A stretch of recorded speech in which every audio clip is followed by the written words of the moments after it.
Okay, let's start out with our prayer before study at the back of your book. Christ, my Lord, the giver of light and wisdom, who opened the eyes of the blind man and transformed the fishermen into wise heralds and teachers of the gospel through the coming of the Holy Spirit, shine also in my mind the light of the grace of the Holy Spirit. Grant me discernment, understanding, and wisdom in learning. Enable me to complete my assignments and to abound in every good work, for to you I give honor and glory. Amen. Most blessed Lord, send the grace of your Holy Spirit on me to strengthen me, that I may learn well the subject I am about to study, and by it become a better person, for your glory, the comfort of my family, and the benefit of your church and our nation.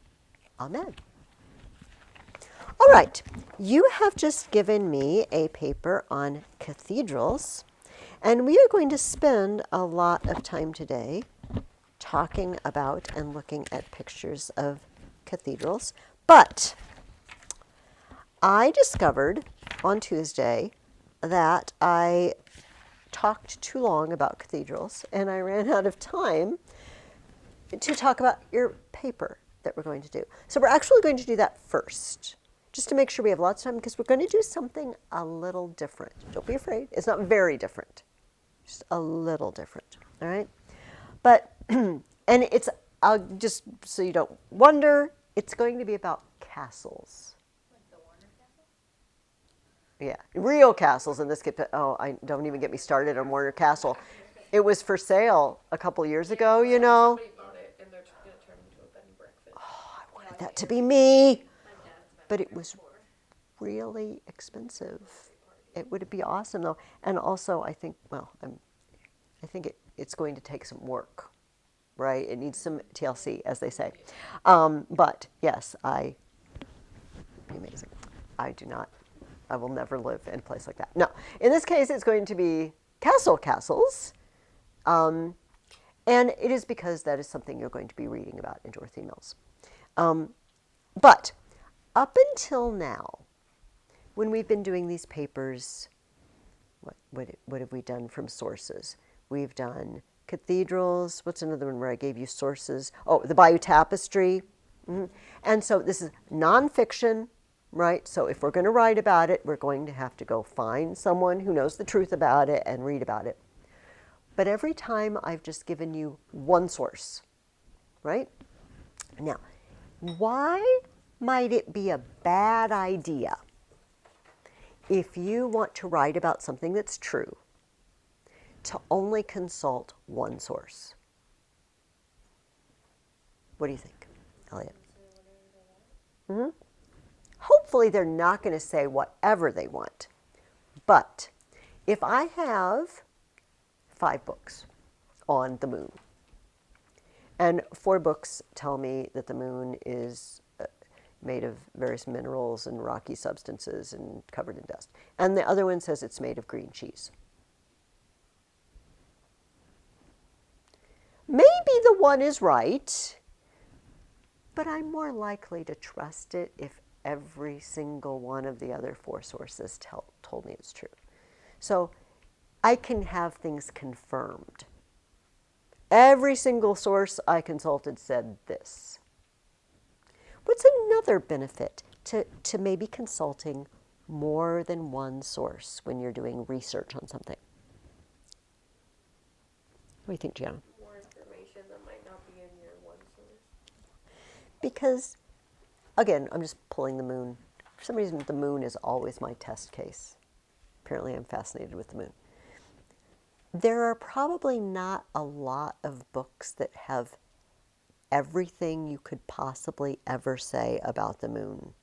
I don't know even how much that is, how much one could say. The whole history of people studying the moon and ancient astronomy, and probably one book is not going to have everything. But if I get multiple books, I'm going to be able to see it from all sides metaphorically. You can't see the backside of the moon, unless you travel to space. But I can metaphorically see it from all sides. This is a good reason. What is another reason? The moon is not a good example for this. Let me pick a better example. You're going to write a paper on the Civil War. why might it be good to have more than one source? And what kinds of sources might you want to look at? What do you think, Gianna?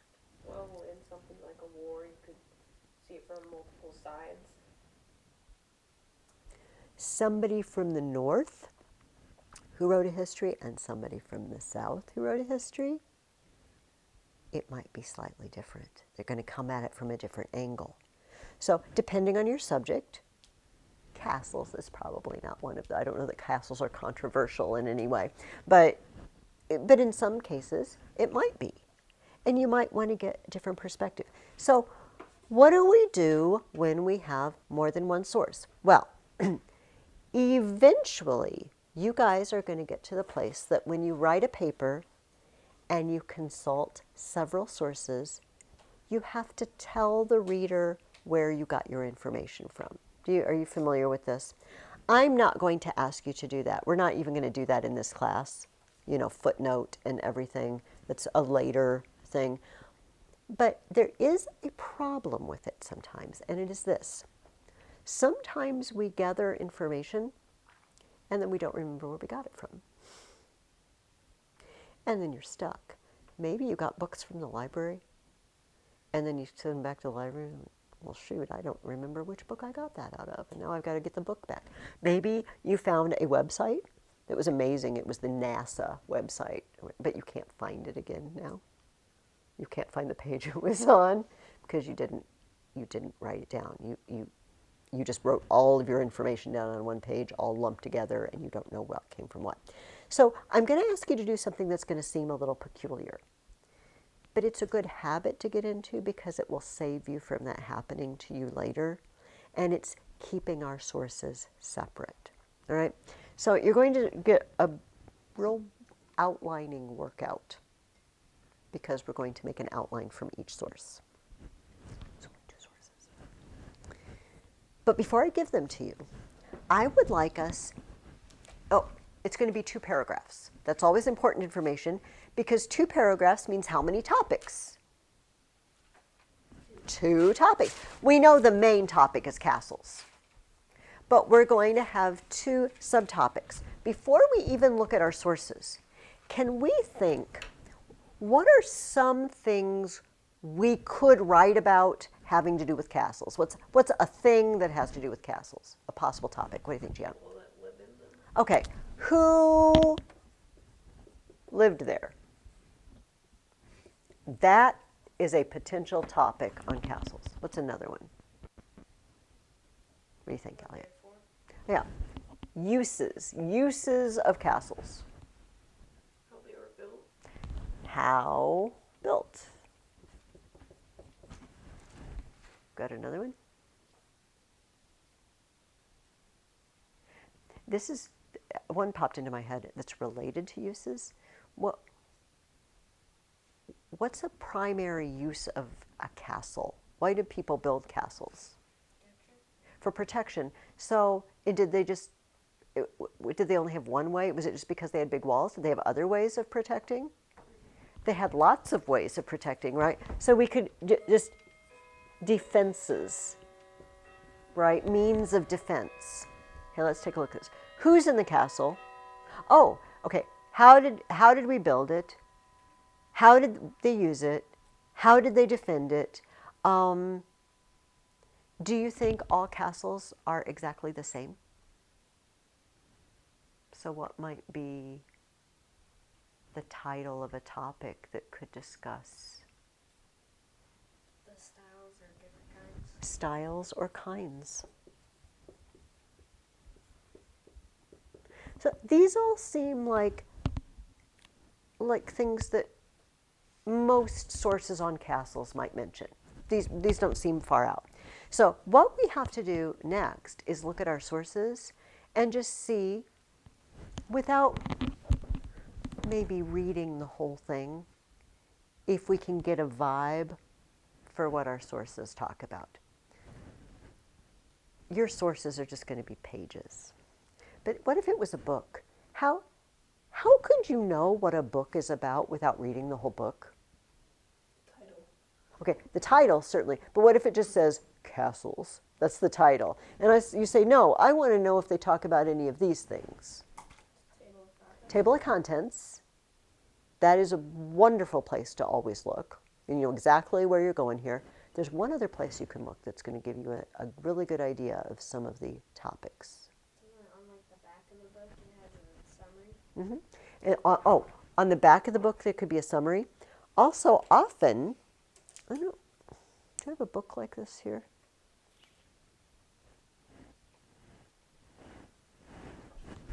Don't know if I have a book like this.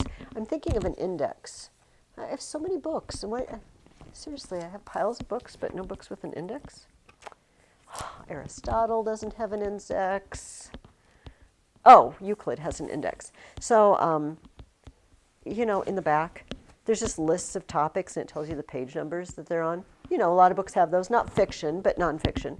So you could glance, if there's a topic in the index and it just has a whole page of page numbers, okay, they're going to talk about that topic a lot. So that's how we would do that. We don't need to do that with this because it's just a page. So I'm going to give you, oh, I'm so sorry, I did not give you your papers back. Well, we're working on castles right now. We'll do that in a minute. I'm going to give you two sources. And if you're watching this on video, they are attached to the weekly email. So you can print them out. You can stop the video and print them out. I'm just going to give the whole pile to Easton and then take one and pass it down. So this has a front and a back. And I want to just take a moment and see if we can rapidly run our eyes across it and see, and I'm going to put a little mark next to things that it seems to talk about. So the first paragraph doesn't have any title. But I see, oh, the word for castle comes from this Latin word, and it's a bunch of names. It's what they called castles. Did we include that as one of our topics? Does that seem like an interesting topic to you? What did they call castles? I don't care, quite frankly, so we don't care. All right, built by the powerful. It says a castle was a safe place. It had to be secure against attack. Choosing the site of a castle. Best places for castles. What does that sound like? Choosing a place. Maybe how it's built. It sounds like how it's built, and then also it says it had to be secure against attack. So it might tell us something about defense. All right, next one says castles of timber and earth, and then the next one below says building in stone. What does that sound like? It sounds like how built. That was supposed to be a 1. I don't know why I did that. All right, let's flip it over. Okay, what does the entire back seem to be about? Can you glance at those paragraphs and What's going on inside? what's going on inside? And is it in every castle or one particular one? One particular. It's one particular one, this castle at Rochester in Britain. However, it does remind me of something we didn't put on our list. The top paragraph says it was first a motte and bailey castle, and then they built it with stone. Then below it says the keep. All right, what is the keep? Is the keep the same as the castle, or is it a part of the castle? It's a part of the castle. If a castle has one part, might it have other parts? So a castle could have parts. So that's something we didn't talk about. What's in the castle?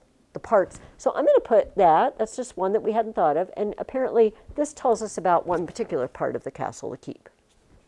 All right. Does it look like it says much about who lived there or what these? It really doesn't. Okay, but it's all right. We're not going to get upset, and we're not even going to choose our topics yet because this isn't our only source. We've got another source coming, which is this one. Now, this was very confusing on Tuesday. This is a bunch of stuff stapled together, but it's all from the same book. So we're calling it one source, right? That's one source, and this is one source, even though it's more than one page. Does that make sense? All right. This caused some controversy.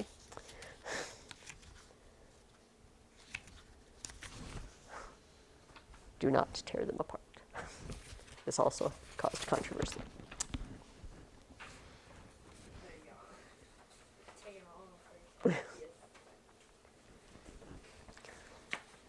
All right, so we're going to do the same thing. We're just going to peruse it rapidly and see what we got here. All right, the main part at the beginning, I see a lord's home, base for his soldiers. Hey, what does that tell me about? Who lived there? So I'm going to put a different mark. I'm going to put a check mark for this source. Okay. Mott and Bailey, stone, rings of defense, slits, men at work. What do those all sound like? They all sound like how built. How about the gatehouse? Oh, it's a part of a castle. All right, let's look at the back of that first page. Oh, tower, keep. What does that sound like? Storerooms. I like it. All right. Oh, this isn't a very hard one to figure out. The whole thing's called A Castle at War. What does this seem like it's going to tell us a lot about? I feel like it's going to tell us a lot about defense. Let's just kind of glance. Oh, I see ceiling. I see battlements, turrets. Those are all parts. And on the back of this, oh, I see sieges. All right, so this is what we've got in our two sources. Now, might there be something about styles or kind? I mean, the Mott and Bailey, maybe, but these are the ones we hit really hard. So, which ones do you think are going to be the best ones for us to choose? How built seems like a good one.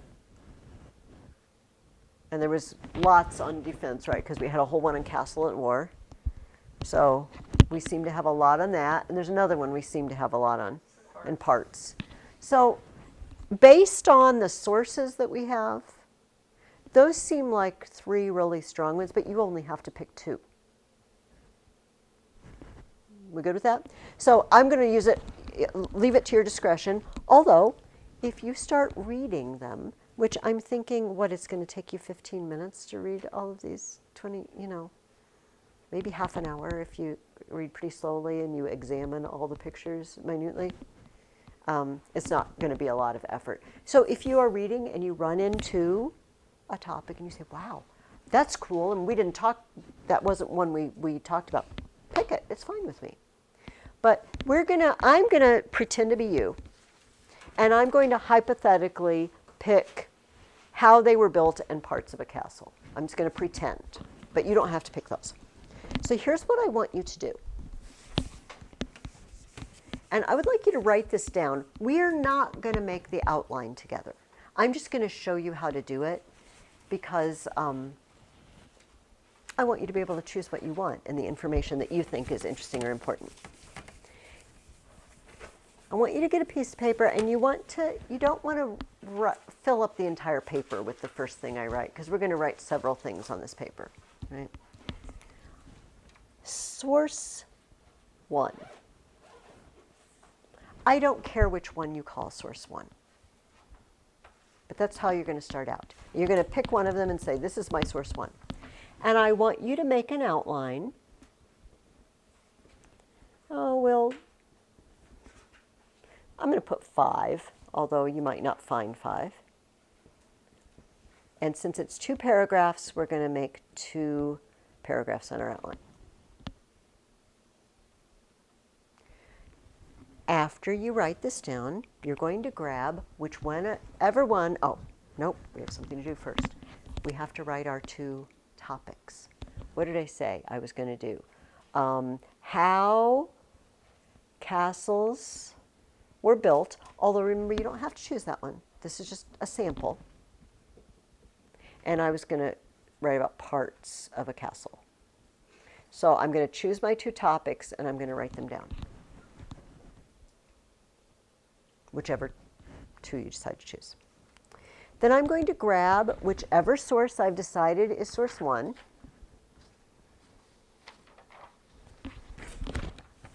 And I'm going to read it. I'm just going to sit down and start reading, and if I run into something that's interesting or important, and it has to do with one of these, I'm just going to jot it down. I'm going to try to limit myself to 3 or 4 words at the most. I don't want to take the time to write out whole sentences. It's just a waste of time. If I can just write stuff that will make me remember the fact, it's good enough, just like we've been doing. And then maybe that's one day. You know, today I made one of my outlines. And when I find 4 or 5 things, or when I find 4 or 5 things, I'm done with that topic. What if I read my source and I only find 2 things? Is it all over? Is my paper ruined? Why not? You have another source? I have another source. I'm not going to freak out just because this source didn't tell me as much as I wanted. Because maybe the next day, maybe the same day, if that doesn't take long, maybe the next day, I'm going to write source 2. And I'm going to make another outline exactly the same as the other one. And I'm going to write the same 2 topics. Don't pick new topics. Pick the same topic. How castles were built and parts of a castle. And I'm going to grab source 2. And I'm going to do the exact same thing.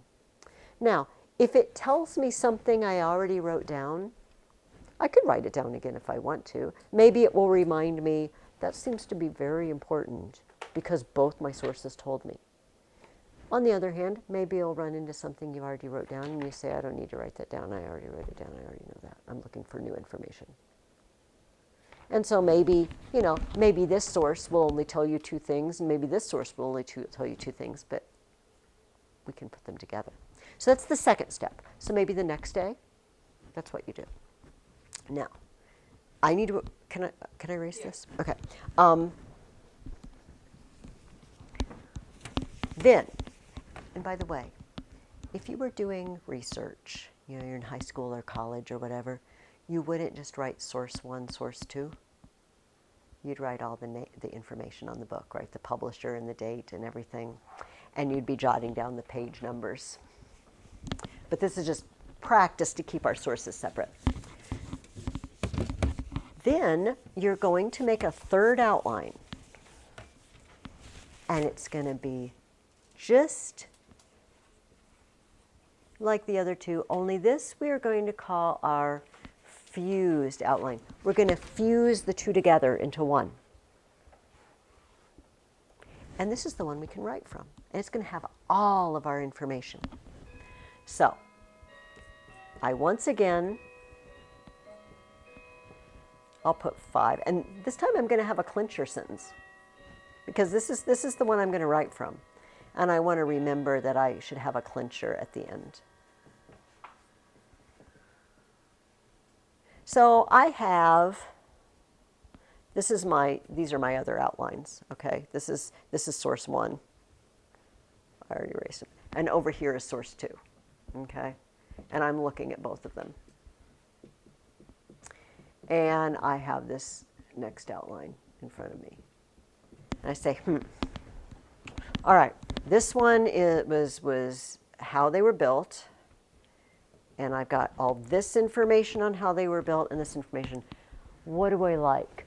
I like this one. I'm going to put that there. And you know, I found this, and this one goes with that, so I'm going to put that one next. This was really cool. I wouldn't want to leave that out. You know, I feel like these 2 went together too, so I'm going to put those there. All right, that's a good enough paragraph. This was kind of lame and boring. These, I'm just going to leave those out. They were interesting at the time, but I found better stuff later. And then I do the same thing with the other topic.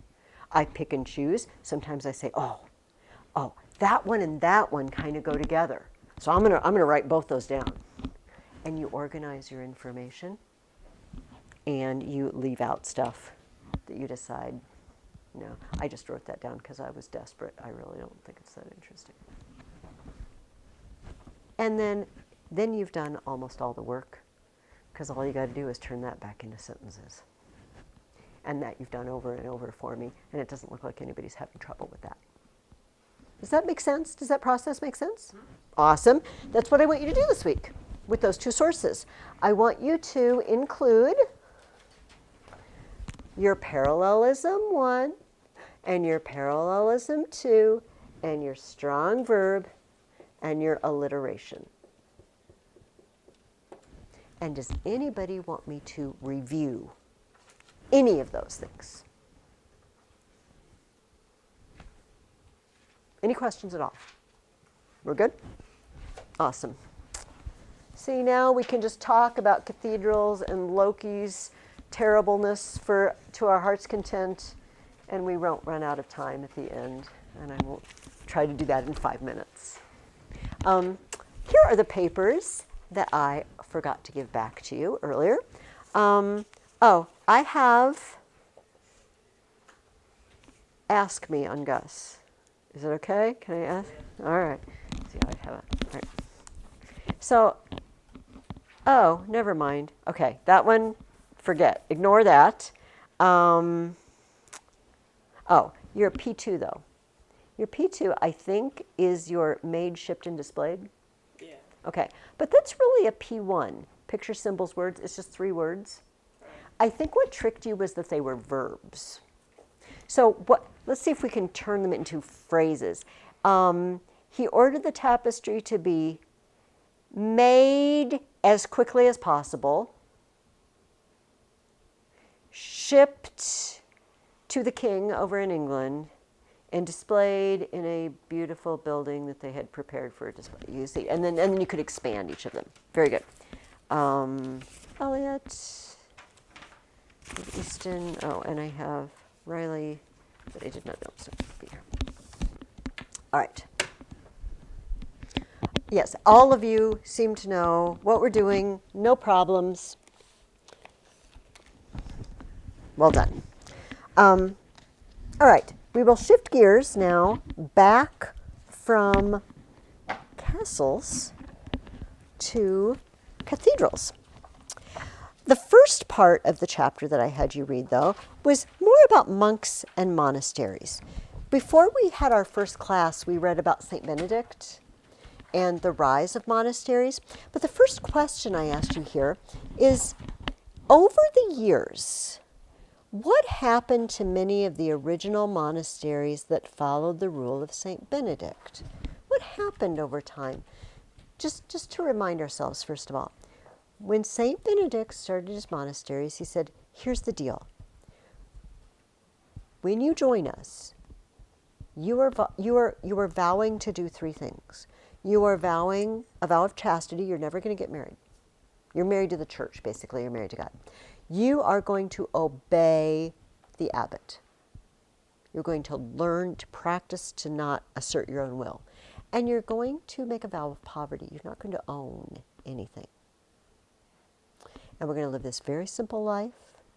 And we're going to pray and we're going to work. So did it stay that way, or what happened over time? What happened, Gianna? They got relaxed on their virtues, stopped really caring about the original rules. Yeah. They started living softer and softer lives.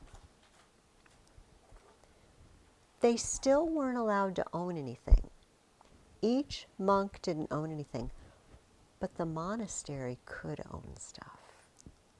So people would, for example, in their wills, leave their estates, their lands, to the monastery. Do you remember we talked about the the church getting sucked into the feudal system.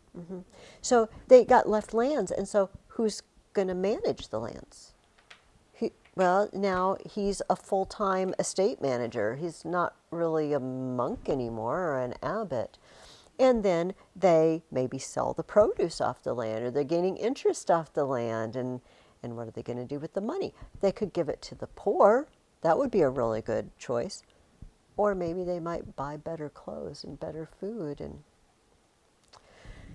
And over time, not all of them, but sometimes they just kind of forgot a little bit the way they were supposed to live.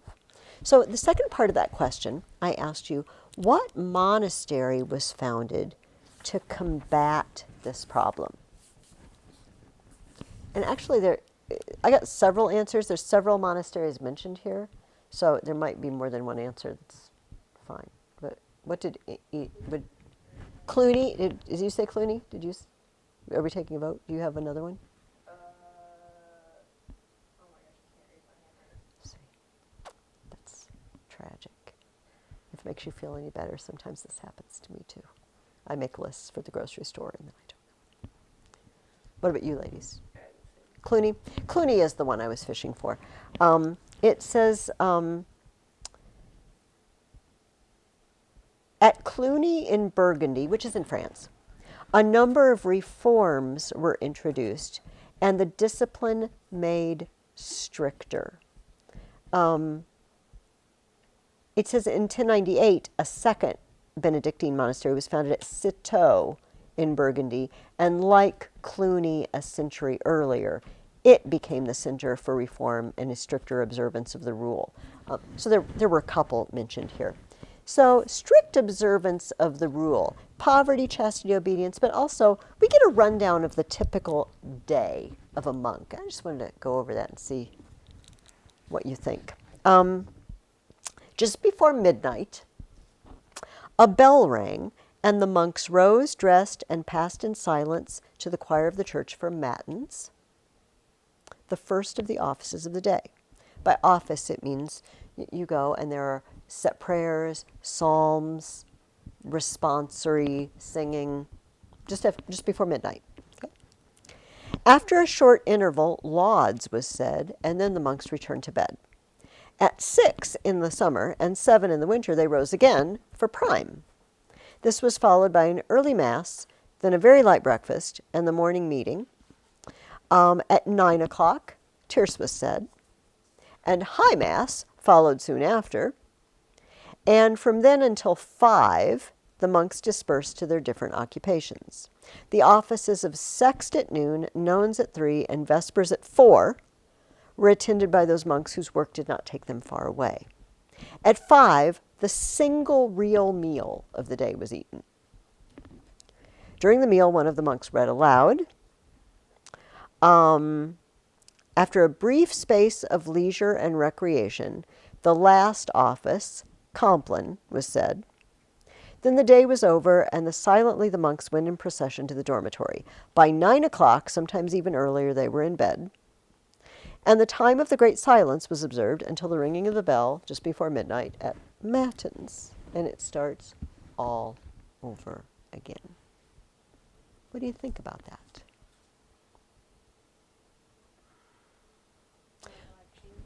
What? Okay, that's a really good observation, Elliot. Do you guys like to have your schedule just changed up a little bit occasionally? Do you get tired of doing the same thing every day? Some people don't, right? Some people like to just know what's going to happen. Some people think, I have just had it. I've got to do something different today. Isn't that kind of why we go on vacation? I mean, we go on vacation because we want to go to interesting places and maybe see them. But also, it's different routine. So that could be a real challenge, to do the same thing over and over and over again. Let me ask you this, guys. Ask you guys this. How do you feel about getting out of bed? Are you a quick, I'm ready to get up, and you just jump out of bed? Nope. Yeah, no. Are you? Some people are. Would you jump out of bed at midnight? Okay. Some people can. Some people can't. This could be very challenging. But is or was everyone in the world called to live this sort of life? No. No, this isn't for everyone. This is for people who felt called to do it. However, there was something that was true then that's really not true anymore. And it was this. Say Easton has, all of you are his children, all right? And he's got an estate. Okay, he's a minor nobleman. You're not super rich, but you're not dirt poor. You're in the middle somewhere, but you don't have huge estates, but enough. But really only enough for one person to make a living out of. And you've got these 4 kids. What are you going to do? Okay, Gus is the eldest, and he gets your lands. You're going to marry the girls off to somebody. Those will be like, Elliot, I am so very sorry. You have no means of support. So your dad is just going to take you to a monastery and just leave you there. He's going to say, Elliot is now going to become a monk. Because I don't have any other way for him to support himself. And maybe he will take you there when you are a little kid. And you will just grow up there and you will just know I'm going to be a monk. The Venerable Bede, we talked about the guy that wrote the history of the English church, and he grew up in that monastery. He was taken there as a child. To us, this sounds very unfair. How in the world would you just make that decision for a child? Congratulations, you're a monk. Today, people who live in monasteries have made the decision to live in monasteries. There are many, many people in the world today living in monasteries, but for the most part, they weren't just left there by their parents, kids, because they didn't have enough money to support them. So perhaps people might end up in a monastery and it might not really suit them. But presumably not everybody is attracted by this sort of life. However, it is real practice on not doing what you want. I'm not like the ones of you that said you jump up. No, I'm getting worse and worse the older I get. I do get up. We try to get up at 5:30 in the morning. And my husband works out, and I do my morning prayers, and I read my Bible and whatnot. But sometimes it's 6, and then sometimes it's 6:15. Not really very good at it. Okay. So this is the rule. This is what we're getting laxer and laxer at. And then they build and found the monastery at Cluny and Citeaux. What was the name of the order founded by St. Bernard? This is the next question I asked you. Yes. Yes, Cistercian. Cistercian. This is a very hard. It's kind of named for Citeaux. He founded a monastery at Clairvaux, which is a daughter house, which means kind of like a colony from Citeaux. And in French, Citeaux and Cistercian are related words. The Cistercians. We're going to meet St. Bernard again. He's a major player in something else we're going to talk about in the Middle Ages. What was the strictest one of all? It says, the quote about them says, their sight is fearful and their order is yet more fearful. Did anybody catch who those guys were? Elliot's afraid to say because Cistercians. The Carthusians. They built a monastery up in the mountains. They never left it. They grew all their own food. Each monk grew his own food and prepared his own food. They didn't even eat together.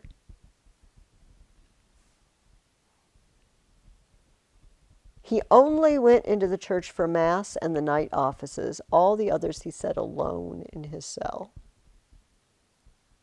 It was rough. But despite that, it says, many Carthusian houses were founded all over Europe. Now, these guys living this life, what are some of the things they contributed? This is the next question I asked you. And we've actually talked about this several times already this year. What are some of the things these monks gave the world? Gave Europe? Gianna. A lot more books. First of all, they copied books a whole lot of books we wouldn't have today. A whole lot of stuff we would know nothing about if these guys hadn't sat there and copied books by candlelight. What else did they do? Were they like great builders? Builders, not just builders, clearing new land. I'm sure we talked about this. Why do you not want to live near a swamp? Because it's muddy and there's quicksand. Okay, because you can't really build things on a swamp because it will sink. Something else is related to swamps that it's not a good idea to live near, other than maybe smell. Bugs. There's a particular kind of bug. Mosquitoes. Mosquitoes will give you malaria. You don't want malaria. Malaria makes you very, very sick and can kill you. And not everybody that gets malaria dies, but sometimes people do die. And so if you've ever read the Little House on the Prairie books, they got malaria. And so you don't want to live near those places, but maybe it's a good place, or maybe it's the land you have. So what do? You drain it. You run channels, you dig ditches, and you drain away the water, and you let the land dry out, and then you can build on it, and then it doesn't breed mosquitoes. They did that sort of thing, building projects like that, to make land available for people to live near or on. They couldn't have before. What about kids? What did they have to do with kids? And then take in the Elliots of the world, whose dad didn't want them or couldn't take care of them. Do you remember what they started in monasteries and cathedrals for children? Schools. Mm-hmm. Schools. Caring for the sick, caring for the poor, all of these things. But back to the building of churches and cathedrals. We blew up the last question. If you didn't know the answer to the last question, I don't know what to say about, because you wrote a whole paper on it. The great buildings that were the greatest examples of medieval architecture and art. Cathedrals. What makes a church a cathedral? You said last week it was when there's like a bishop.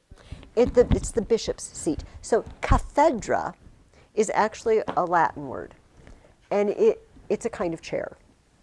And it was the particular kind of chair that a judge would sit in, a magistrate, somebody in a high official in government.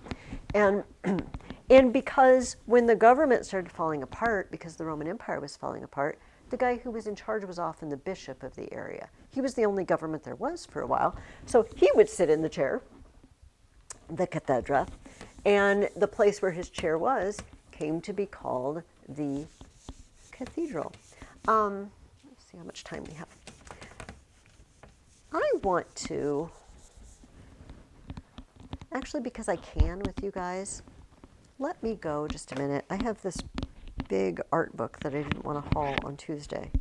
Because it talked about this is our styles of cathedrals.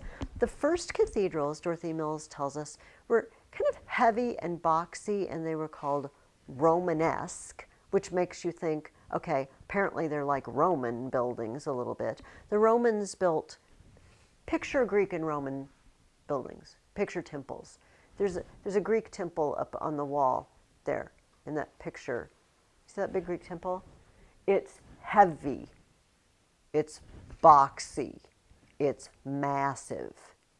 Those are Romanesque, but to give you a better look, let me just run and get this book because I can for you guys.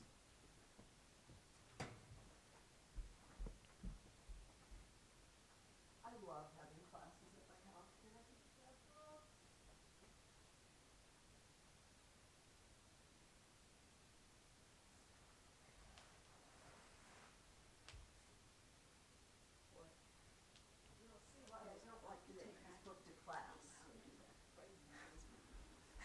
Really, really heavy.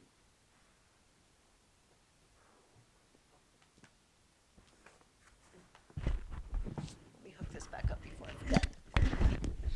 Or I'll just keep talking. for the rest of the time and not record myself. All right.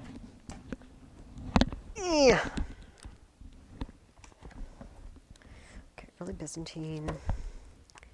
Here, you know what I'm going to do? Exactly what I told you guys to do.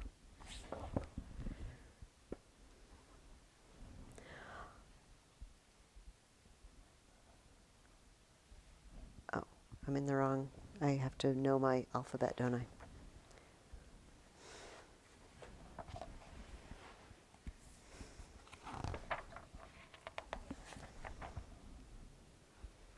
Romanesque, 332 to 363.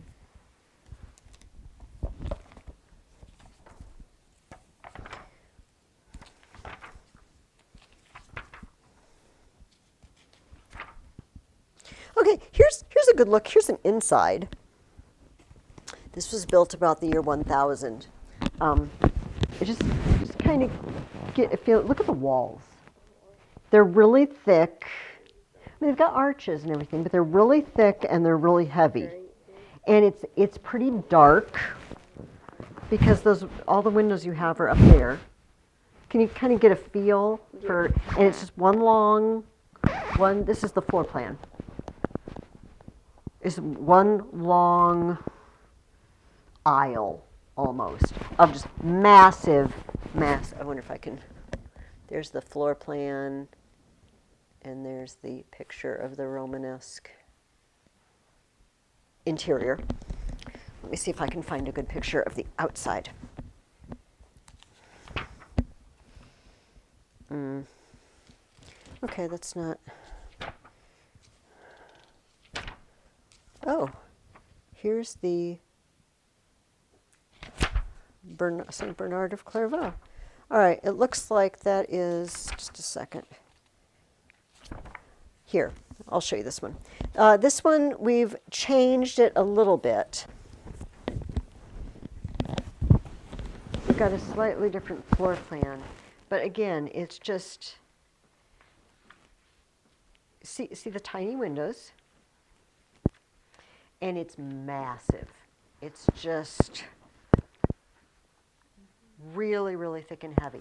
And that's the Romanesque. This is the floor plan. It's just because it was designed to be very much like a basilica that the Romans had their law courts in and stuff. So eventually, a new style came into vogue because people got really tired of going in these places of worship, and they were dark and cold and a little depressing, with these huge stone walls everywhere. But they had a problem. And here's the problem. So I've got a wall. Well, okay, so I've got a roof. This is a slab of stone. It's very heavy. So to hold it up so it does not fall down, I need some pretty thick walls. This is why the building I'm building is so massive looking. And the other problem is, if I poke holes in the walls, what happens to the walls? Yeah, so I can't poke big holes. If I want light to come through, you see, maybe I can have a little opening high up. But these walls, gravity is pulling this massive weight down, and you have to send that force to the ground somehow, and you send it through the wall. I mean, this is how our houses work. That's why our houses have walls. But they're going to be very large. Now, I have another option. If I want to make these walls thinner, I could put other supports inside. The Romans did this sometimes. You've probably been in large areas that have pillars in. What's the downside to that? Not a lot of room. Okay, it takes up room. Imagine if we had two big pillars in this room. This is not a big room, but so maybe there's one between me and Gianna. Looking at each other. I want to put a big table out to have a dinner, but I can't. What if it's a church? And yeah, where are you going to put the seats? And also you can't see what's going on. You guys are young, but several of you are already taller than me. I have a life of doing this around the person in front of me. But everybody would have to be doing that because there'd be a pill in your way. It's not aesthetically pleasing. So they didn't want to do that. So eventually, engineers experimented, and they understood that we have another way to channel all of that weight to the ground, but a way that we can have thinner walls. And it's this. We still have lots of weight. I'm simplifying this tremendously. My husband is a structural engineer. His job is to make sure things don't fall down, and you want to build something, and he knows how thick everything has to be and how it needs to be supported. I don't know that. But I want to hold this weight, and I want thin walls. I really want thin walls. And you know why I want thin walls? Because I'm sick and tired of the dark, and I want big old windows in these walls. Big one. Now, I've got the same amount of weight, but if I add extra supports,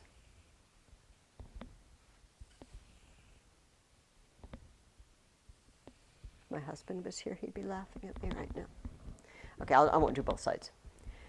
Then part of the weight gets carried here, part of the weight gets carried here, part of the weight gets carried here, and it spreads it out. And you can have thinner walls and still support the weight of the roof. These things are buttresses. A buttress is something that props something else up. They call them flying buttresses because they look like they're flying away from the building like wings. And this new style allowed for lots of delicate windows and work in the walls. But not everybody liked it. People thought, what happened to those good, solid Romanesque churches? They didn't look like they were about to fall down. This thing looks like it's just going to fall down on our heads. I don't like it at all. Looks like barbarians built it. I bet they got the idea from the Goths. Those crazy Goths, those barbarians. They started calling them Gothic. We say Gothic cathedrals today, and oh, it's so beautiful. But when they called them Gothic at the beginning, it was kind of an insult. It's barbaric. But we find them beautiful. I brought some pictures.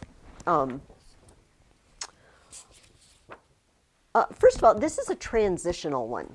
Do you see, these are all, both of these, there's only two different cathedrals I brought. This is one that's in France. But do you see how it's still pretty heavy looking? Pretty massive looking. It's in between, but it's got big windows and opening and tracery. It's becoming more delicate. So it didn't happen overnight from one to the other. But when we get to full-blown Gothic, we get here. This is at Chartres, which is in France.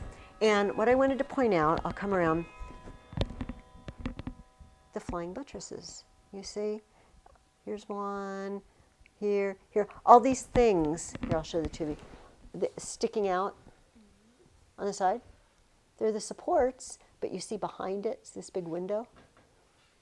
That's what they had in the thing we used, the cathedral that we used to write our paragraph. Oh, yes. Yeah. So you guys are familiar. I've already forgotten that you wrote this paper. Here's the buttresses. And so do you see behind this one, you can see the opening for a window? You can have that now because you don't have to have that massive building. And so, let's see, I can't, it's backwards. Over here are the buttresses, the flying buttresses. So we have, this is the interior of Chartres. We have the ability to have absolutely beautiful windows. This is called the rose window at Chartres. So if I've already closed the book, but remember that interior picture I showed you of this, just like a prison almost, versus this.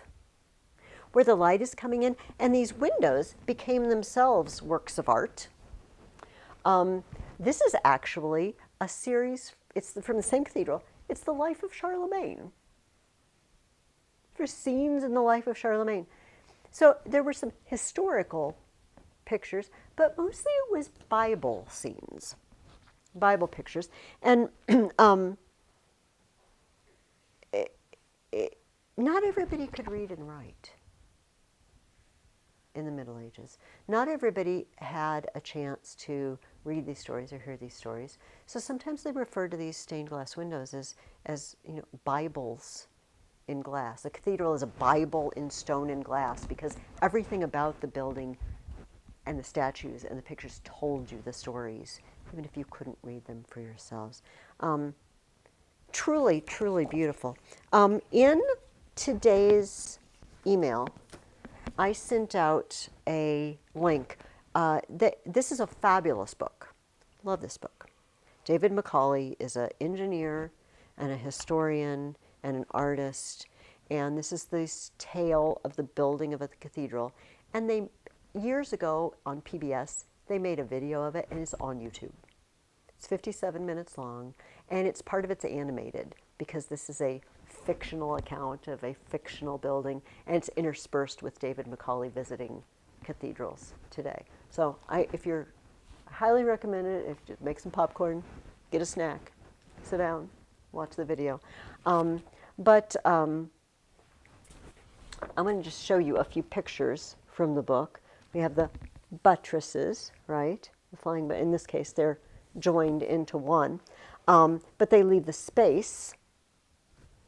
Here we can see the exterior. This particular story, it takes them 86 years to build the cathedral.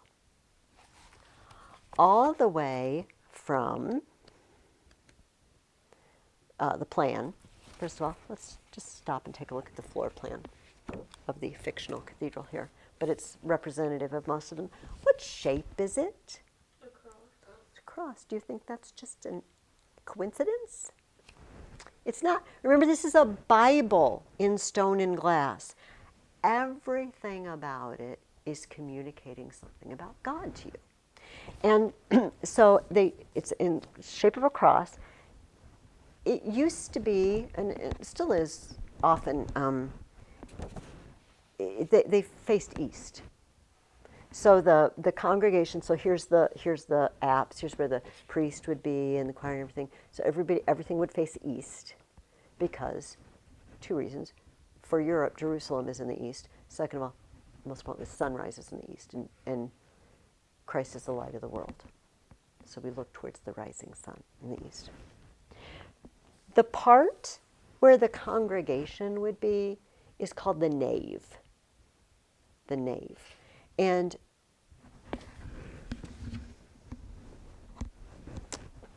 how do I always lose it? The nave. And the word navis means ship in Latin, like the Navy, right? And do any of you know the reason, because they still do it, that the church would be compared to a ship, or the people in the church would be like people in a ship? Something's coming back to Gianna. I can see the wheels turning. The church fathers used to talk about this, and I still see it in books today. The early church was very fond of comparing the church to Noah's Ark. You get on the ark and you're saved. You're saved from disaster, right? Saved from sin. And so they actually called that part of the church where the congregation was the ship. Basically, you get in the ship.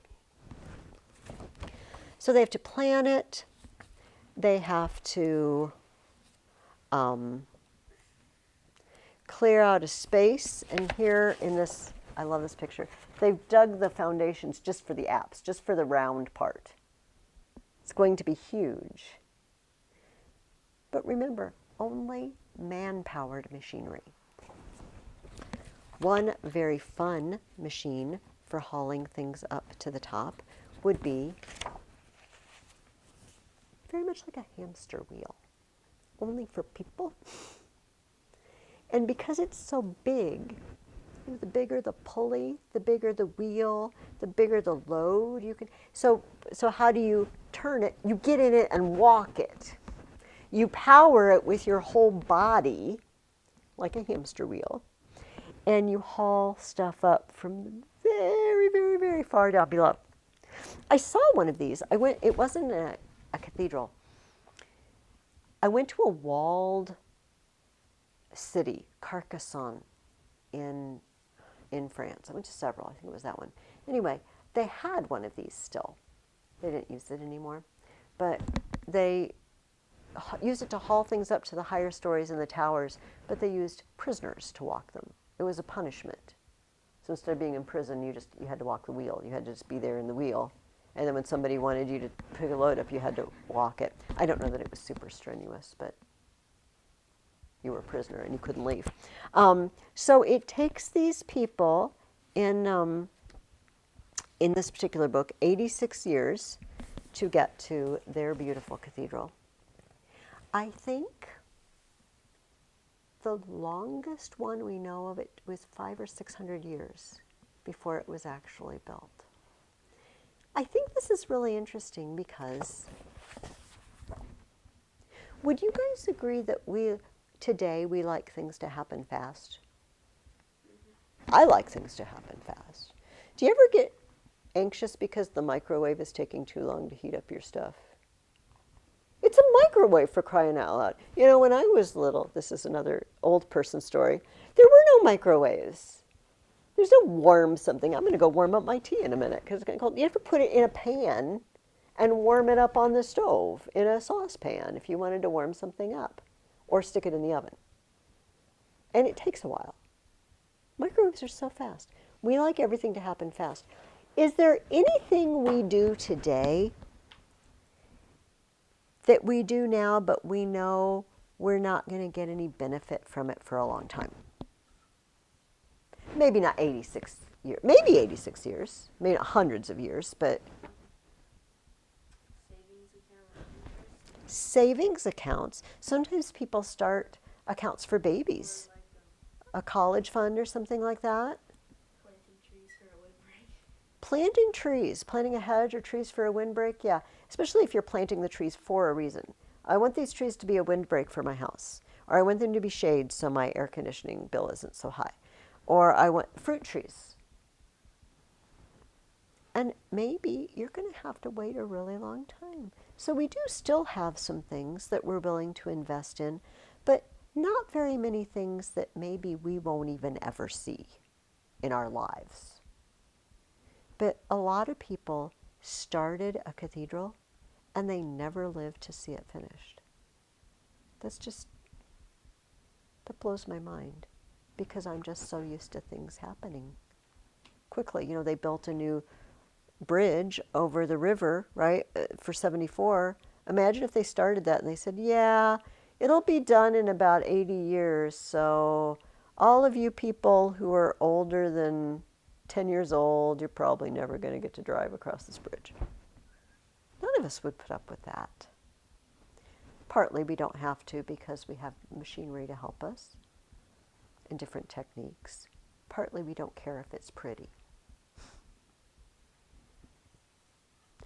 Partly because we have a government that pays for it. Who's paying for this cathedral, do you think? The people. The people. Are they being forced to pay for it? No, maybe some of it, was their standard offering to the church. A lot of it was just gifts. I want to give. I want to be a part of this. People would give money, but if they ran short of money, they'd have to stop building for a while. So it takes a really long time. All right, that's all I have to say about cathedrals. Do you guys have anything, or when you were writing your paper, did you run across anything interesting or important? Or that's surprising? No, Yeah. when they're testing new techniques, sometimes the ribbons fell. It wouldn't be so funny if it fell on you. Sometimes people did get killed. Sometimes buildings collapsed. Sometimes buildings collapse today.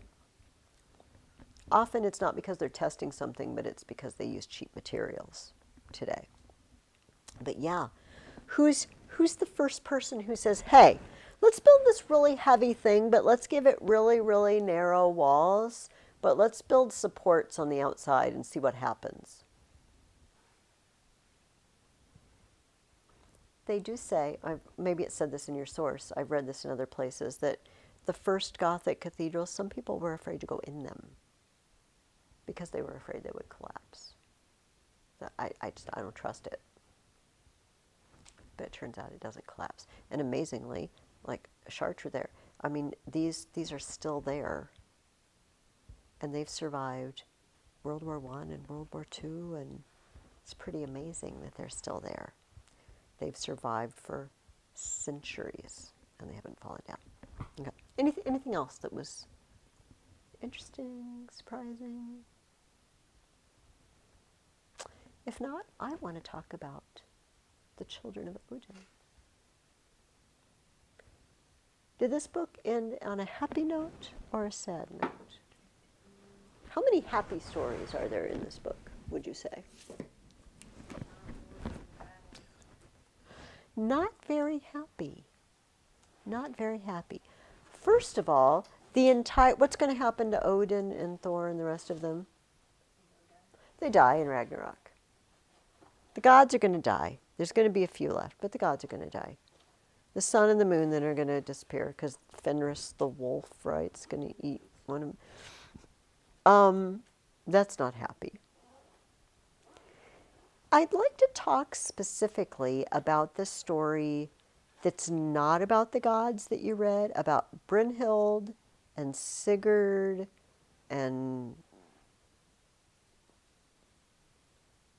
I'm trying to think, the Volsungs and the Nibelung family.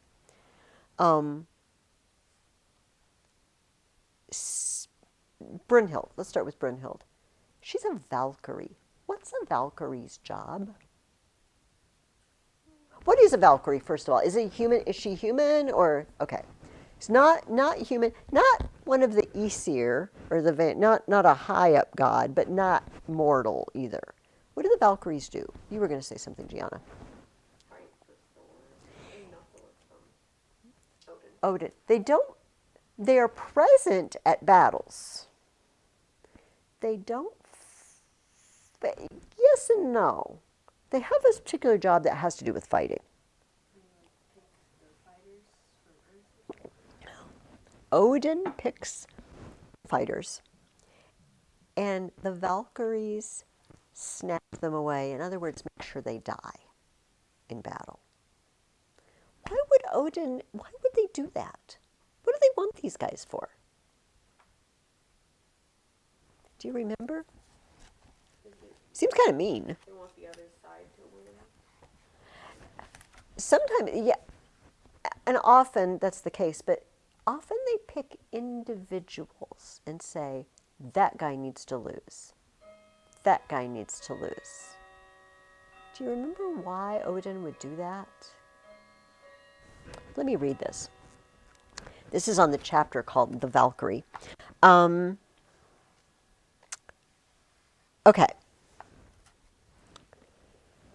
Against the time when the riders of Muspelheim, with the giants and the evil powers of the underworld, would bring on battle, Ragnarok, Odin Allfather was preparing a host of defenders for Asgard. He's building an army for Asgard, for this Ragnarok. They were not of the Aesir nor of the Vanir. They were of the race of mortal men, heroes chosen from amongst the slain on fields of battle in Midgard. To choose the heroes and to give victory to those whom he willed to have victory, Odin had battle maidens that went to the fields of war. Beautiful were those battle maidens and fearless. Wise were they also, for to them Odin showed the runes of wisdom. Valkyries, choosers of the slain, they were named. Those who were chosen on the fields of the slain were called in Asgard the Einarhar. Einarjar. For them, Odin made ready a great hall, Valhalla, the Hall of the Slain, it was called. Does anybody remember this is sort of the heaven that they're at. What do they do in this heaven? They feast all night. They, like, battle for fun. And they fight all day. They just fight and hack each other to pieces during the day, and then they put all their pieces back together and go have party all night. You fight all day and party all night. I just need to stop for a minute.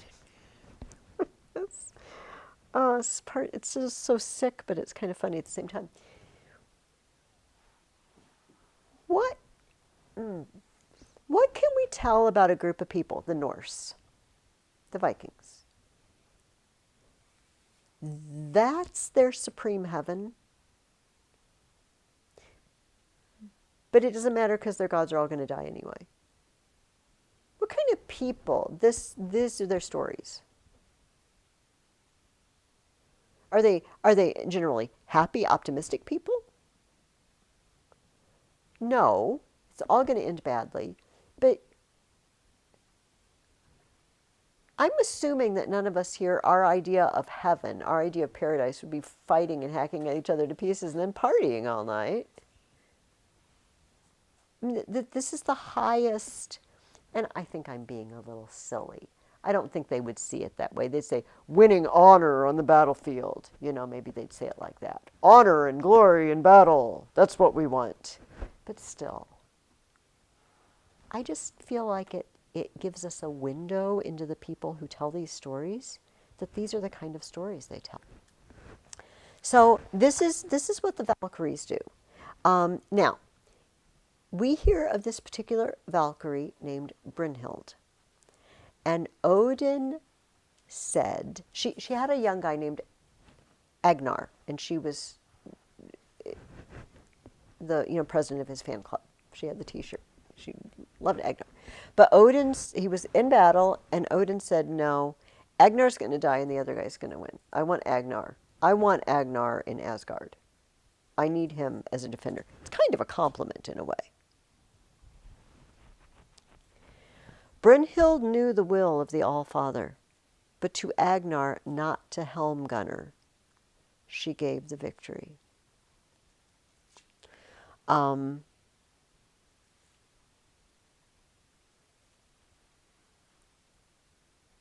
For she knew, here's what I wanted to read, for she knew now that the world of men was paying a bitter price for the strength that Asgard would have in the last battle. The bravest and noblest were being taken from Midgard to fill up the ranks of Odin's champions, and Brynhild's heart was full of anger against the rulers of Asgard, and she cared no more to be of them. Odin, you're killing all the best just to have your League of Defenders that's not even going to win. I'm tired of seeing everything that's the best and the most handsome and brave just dying for you. She's not actually the only person we meet in this section that says the same thing. We meet a guy named Sigurd. By the way, Brynhild is in the castle now with the flames all around it, and only the bravest can go in. Does this remind you of any story, by the way? Brynhild's in this Sleeping Beauty is what it is. She's Sleeping Beauty. So we meet another guy named Sigurd. Sigurd's great-grandpa was named Volsung. His dad was killed before he was born. And he hopes to avenge his dad and make his name. And he goes out to pick a horse for himself. And there's these awesome horses running wild, and he picks one. And there's this stranger who interestingly only has an eye patch. He only has one eye. We always know it's Odin because he lost his eye, gave it to Mimir. And he picks a great horse. And the stranger compliments him on his horse choice and says that horse is from immortal horses. And Sigurd said, well, I'm from the sons of Odin.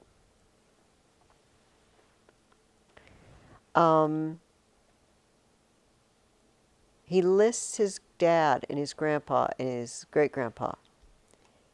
The stranger says, all thou hast named were as swords of Odin to send men to Valhalla, Odin's hall of heroes. And of all that thou hast named, there were none but were chosen by Odin's Valkyries for battles in Asgard. Your dad and your grandpa and your great-grandpa, what were they? Swords of Odin to just kill people and send them to Valhalla. And Sigurd says, too much of what is brave and noble in the world is taken by Odin for his battles in Asgard. The stranger leaned on his staff and his head was bowed. What wouldst thou? He said, and it did not seem to Sigurd that he spoke to him. What wouldst thou? The leaves wither and fall off Yggdrasil, and the day of Ragnarok comes. The time is near. And this is, what choice do I have? I have to try.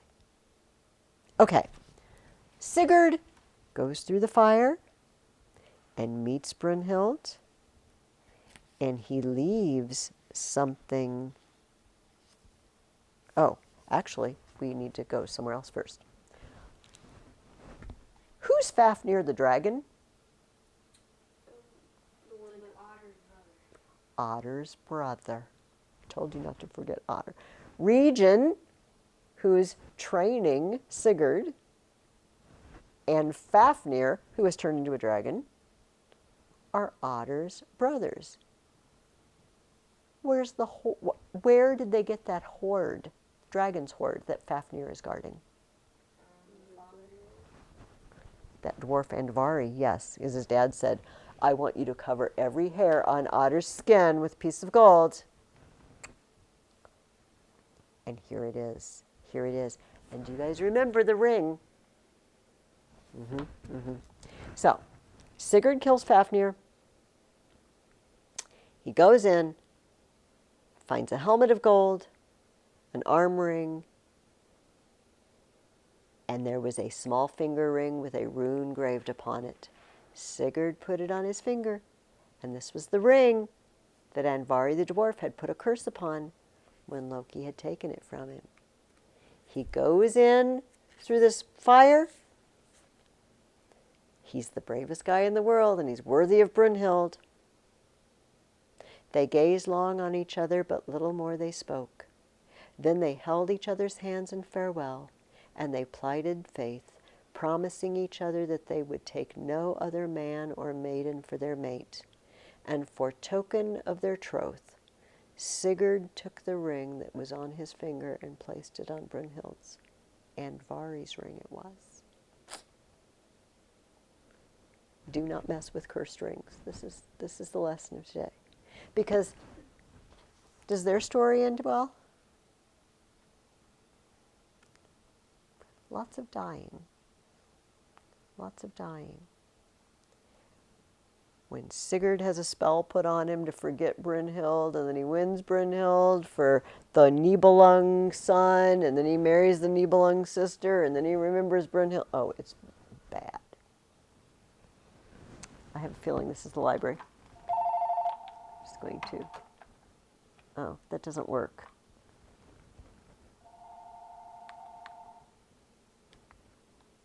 That should work. I have a book waiting for me. This story of Sigurd and Brunhild and the Volsungs and the Nibelung family was immortalized in the late 1700s, 1800s by a music writer named Richard Wagner. There's an opera. It's called The Ring of the Nibelungs. And unfortunately, most people my age are largely familiar with this because it was used for a Bugs Bunny cartoon. The music from, and so I kind of see Bugs Bunny and hear Elmer Fudd in my head whenever I hear The Ring of the Nibelungs. But I don't know that any of you are into opera. If one of you is just really super into opera, I can set you up with links to see The Ring of the Nibelungs.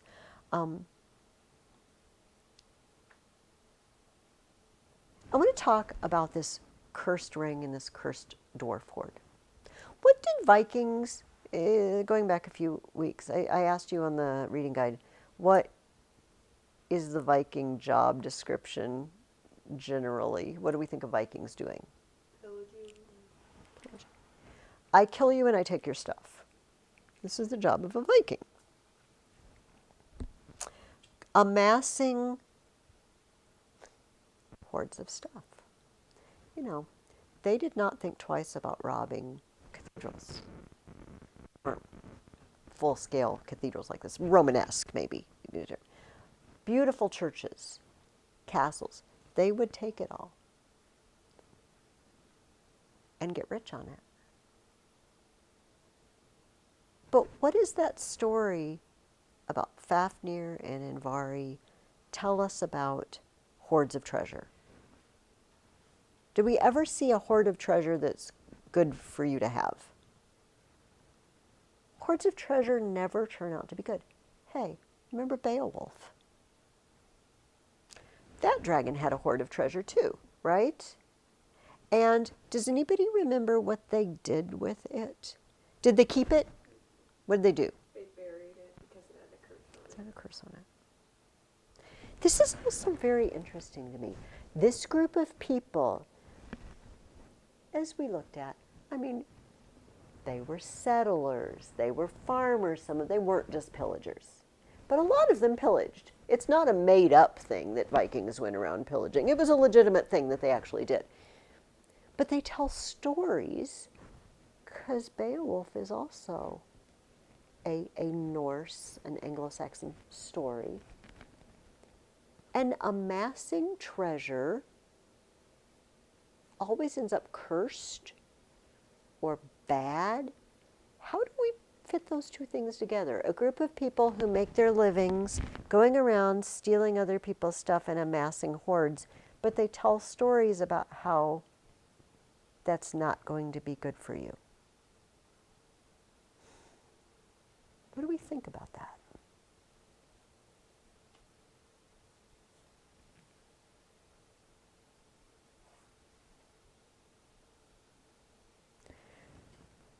Could it ever have happened that somebody, some Viking guy amassed a great treasure and he got kind of nasty and greedy?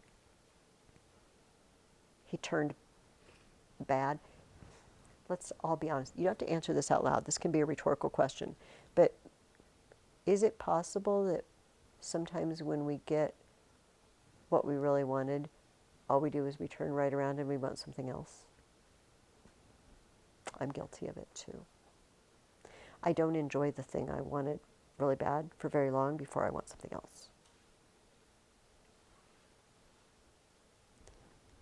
I guess here's my thing to leave you guys with today. Do we believe there are any dragons in the world today? Whether there were once upon a time, the jury's out on that, but I feel like if there were any dragons present currently flying around in the world, we would probably know about it. But is it possible that stories people tell us some truths? That maybe amassing treasure hoards turns your heart bad, dragonish. How many of you have read The Voyage of the Dawn Treader? Are any of you familiar with The Voyage of Happened to Eustace, didn't it? Laying on the dragon's hoard, and it said, and thinking dragonish thoughts in his heart. And what are those dragonish thoughts? Greed. I think it's really very interesting that these people who just ran around amassing treasure told stories about how bad news treasure is. All right. For next week, I want you to do the outlines. I would really like to see the 3 outlines. If you could attach them or have them on the back or something like that. And the paper. I would like you to read Dorothy Mills. I believe we are reading chapter 10.